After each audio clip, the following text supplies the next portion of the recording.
Breaking news కులగణనపై cabinet sub committee భేటీ అయింది. మంత్రి ఉత్తమ్ అధ్యక్షతన సమావేశం జరుగుతుంది. సబ్ కమిటీకి సర్వే నివేదికను అందజేశారు అధికారులు. తెలంగాణలో మొత్తం 50 రోజుల పాటు కులగణన సర్వే చేపట్టారు. 96.9% కుటుంబాలు సర్వేలో పాల్గొన్నాయి. మొత్తం 3.54 కోట్ల మంది వివరాలు సేకరించారు.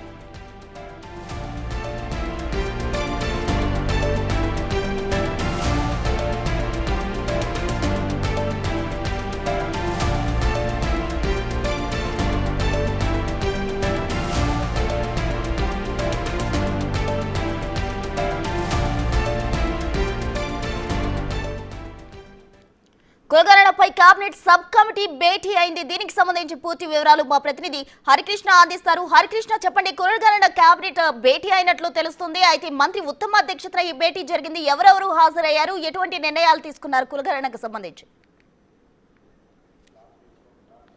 ప్రసన్న రాష్ట్ర సచివాలయంలో మంత్రి ఉత్తమ్ కుమార్ రెడ్డి అధ్యక్షతన కులగణన కమిటీ అయితే సబ్ కమిటీ భేటీ కావడం జరిగింది. అయితే దీనికి సంబంధించి రాష్ట్ర ప్రణాళికా సంఘం రాష్ట్రంలో 50 రోజుల పాటు అయితే సర్వే నిర్వహించడం జరిగింది. దీనికి సంబంధించి నివేదిక మొత్తం కూడా ఈ యొక్క సబ్ కమిటీకి అయితే అందజేయడం జరిగింది. అయితే ఈ సర్వే ప్రకారం 3.54 మంది అయితే ఈ యొక్క సర్వేలో పాల్గొన్నట్టుగా తెలుస్తుంది. అయితే ఈ సర్వేకి సంబంధించి నివేదిక కేబినెట్ సబ్ కమిటీకి అయితే ఇవ్వడం జరిగింది. అయితే ఈ సబ్ కమిటీ ఈరోజు రేపు సుదీర్ఘ చర్చలు అయితే ఈ యొక్క రిపోర్ట్ పైన చర్చించనున్నారు. చర్చించిన అనంతరం ఫిబ్రవరి 5న అంటే ఈ నెల 5వ తారీఖున కేబినెట్ కౌన్సిల్లో అయితే ఈ యొక్క నివేదిక ప్రవేశపెట్టనున్నారు. ప్రవేశపెట్టిన అనంతరం కేబినెట్లో చర్చ జరిగిన అనంతరం అసెంబ్లీలో అయితే ఈ యొక్క నివేదిక అయితే ప్రవేశపెట్టనున్నారు. అయితే ప్రధానంగా ఈ సర్వేకి సంబంధించి రాష్ట్రంలో ఏ సామాజిక వర్గానికి సంబంధించిన వారు ఎంతమంది ఉన్నారు,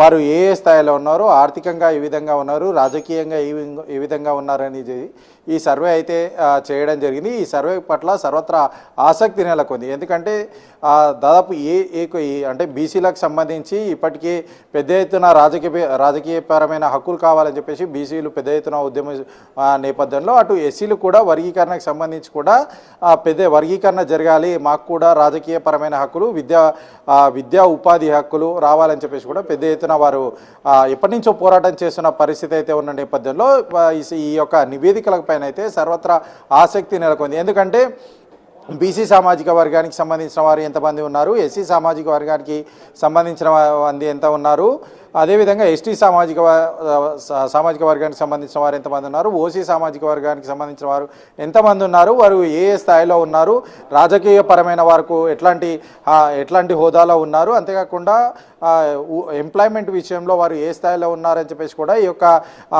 సర్వేలో అయితే తేలనుంది. ఎందుకంటే దీన్ని బేస్ చేసుకొని ప్రభుత్వం ఏ సామాజిక వర్గాలకు ఎంతవరకు రిజర్వేషన్లు ఇవ్వాలి, అంతేకాకుండా ఎట్లాంటి పథకాలు రూపొందించాలని చెప్పేసి కూడా ప్రభుత్వానికి ఈ యొక్క సర్వే అయితే ఉపయోగపడున్నాయి. అంతేకాకుండా కాంగ్రెస్ గవర్నమెంట్ అధికారంలోకి వచ్చిన తర్వాత స్థానిక సంస్థ ఎన్నికల్లో బీసీలకు 42% రిజర్వేషన్ కల్పిస్తామని చెప్పేసి హామీ ఇచ్చింది. ఇందుకు ముందడుగు వేసి కూడా బీసీ స్థానిక సంస్థల్లో బీసీలకు రిజర్వేషన్లు 42% కల్పించేందుకు బీసీ డెడికేషన్ కమిషన్ కూడా ఏర్పాటు చేయడం అయితే జరిగింది. ఈ కమిషన్ రిపోర్ట్ సంబంధించి కూడా తుది నివేదిక అయితే ప్రభుత్వానికి అందజేయనుంది. అయితే అంతేకాకుండా ఎస్సీ సామాజిక వర్గానికి సంబంధించి కూడా సుప్రీంకోర్టు అయితే వర్గీకరణ అమలు చేసుకోవచ్చు అని చెప్పేసి రాష్ట్ర ప్రభుత్వాలకు ఆదేశాలు ఇచ్చిన నేపథ్యంలో ఈ యొక్క అంటే దేశంలోనే మొదటి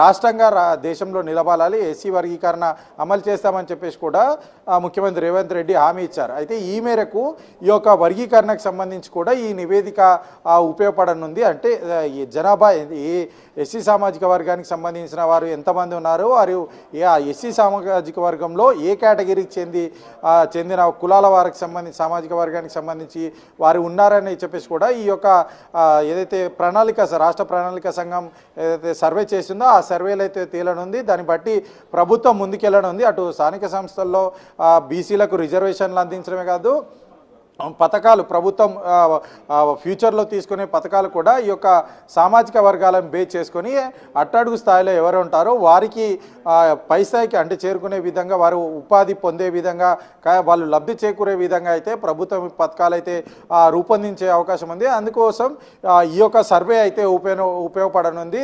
దీని పట్ల సర్వత్రా ఆసక్తి నెలకొంది. అయితే ఈ యొక్క సర్వేలో ఏమి ఎట్లాంటి రిజల్ట్ వస్తుంది, ఏ సామాజిక వర్గాలకు చెందిన వారు ఎంతమంది ఉంటారు, వారిని ప్రభుత్వం ఎట్లా ముందుకు తీసుకెళ్తుంది, రాజకీయపరమైన హక్కులు ఏ విధంగా కల్పిస్తారు, అదేవిధంగా విద్యా ఉపాధి రంగాల్లో ఏ విధమైన అవకాశాలు కల్పిస్తారు, ప్రభుత్వం తీసుకునే పథకాలు ఏ విధంగా ఉండబోతున్నాయి అని చెప్పేసి కూడా సర్వత్రంగా అయితే గతంలో 1921 తర్వాత మొదటిసారిగా అయితే ఈ సామాజిక సర్వే అనేది కొనసాగుతుంది, కులగణ అనేది కొనసాగుతుంది. కాబట్టి మొదటి రాష్ట్రంగా దేశ చరిత్రలో అయితే నిల్వనుంది. కులాలకు సంబంధించిన లెక్కలు తీసిన మొదటి రాష్ట్రంగా అయితే తెలంగాణ రాష్ట్రం ఉండబోతుంది. ఎందుకంటే బ్రిటిష్ వారు స్వాతంత్రం రాకపూర్వం బ్రిటిష్ వారు 1921లో ఈ యొక్క కులాలకు సంబంధించిన లెక్కలు తీశారు. ఆ తరువాత స్వతంత్ర భారతదేశంలో మొదటిసారి తెలంగాణ రాష్ట్ర ప్రభుత్వం ఈ యొక్క సర్వే నిర్వహించింది. కులాలకు సంబంధించి ఏ విధంగా ఉన్నారు, ఏ స్థాయిలో ఉన్నారని చెప్పేసి కూడా సర్వే నిర్వహించిన నేపథ్యంలో సర్వత్రా ఆసక్తి నెలకొందని చెప్పవచ్చు. ఎందుకంటే ఏ కులానికి సంబంధించిన వారు ఎంతమంది ఉంటారు ఏందనేది ఈ యొక్క నివేదికలో పొందుపరిచి ఉంటుంది. కాబట్టి ఈ యొక్క సర్వే పైన సర్వత్రా ఆసక్తి నెలకొందని చెప్పవచ్చు. మరి కాసేపట్లో అయితే ఈ యొక్క భేటీ అంటే ఇప్పుడు ప్రస్తుతం భేటీ కొనసాగుతుంది. ఈ యొక్క నివేదిక పైన సబ్ కమిటీ అయితే చర్చ జరపనున్నారు. చర్చ జరిపిన అనంతరం మంత్రి ఉత్తమ్ కుమార్ రెడ్డి కూడా ప్రెస్ మీట్ పెట్టి ఈ యొక్క పూర్తి వివరాలు వెల్లడించే అవకాశం అయితే ఉంది. హరికృష్ణ, అయితే మీకున్న సమాచారం మేరకు ఇప్పటి వరకు ఎన్ని కుటుంబాలు ఈ సర్వేలో పాల్గొన్నాయి, ఎన్ని కుటుంబాలు ఈ సర్వేలో పాల్గొనలేదు? దాదాపుగా ఈ 50 రోజుల పాటు అయితే ప్రభుత్వం ప్రతిష్టాత్మకంగా ఈ యొక్క సర్వేని అయితే నిర్వహించడం జరిగింది. 96.4% ఈ యొక్క సర్వేలో అయితే అన్ని కుటుంబాలు పాల్గొనడం అయితే జరిగింది.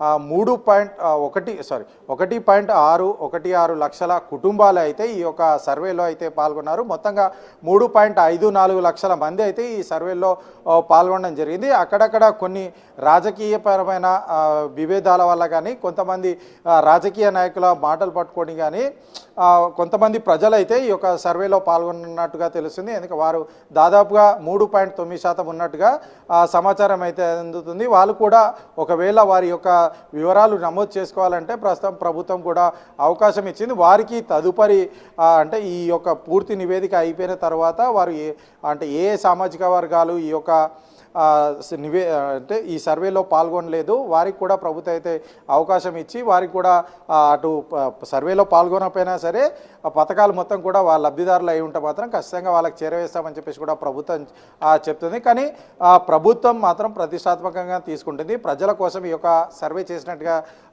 చేస్తున్నాము, ఖచ్చితంగా అందరు కూడా నమోదు చేసుకోవాలి ఈ యొక్క సర్వేలు అని చెప్పేసి ప్రభుత్వం మొదటి నుంచి కూడా చెప్తుంది.